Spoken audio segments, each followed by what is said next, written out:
Soc Mateo Quintana, Lázaro, treballo com a cap de servei d'inspecció i d'assistència sanitària del Departament de Salut.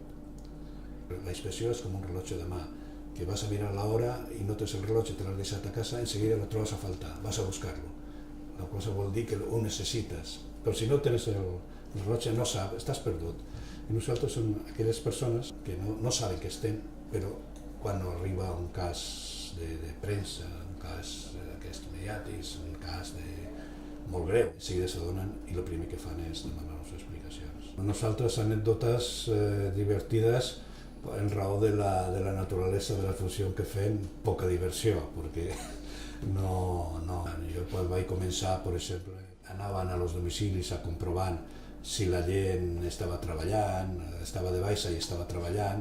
Una vegada vaig preguntar per un senyor i va dir, passi.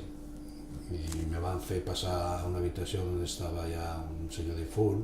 I no, va haver una equivocació i tot això va ser una mica del final del 84. I jo recordo, clar, entrava en l'X, el Balmes 20, jo recordo aquelles taules grans que hi havia allà i recordo que no hi havia ni una sola màquina d'escriure i quan feien les actes les feien en paper carbó. I avui dia, clar, tot això s'ha superat, i tot això, encara que els problemes i els continguts de les feines nostres continuen sent les mateixes. Encara que a la darrere d'una màquina sempre hi haurà una persona amb una mentalitat que ha d'estar molt segura del que fa.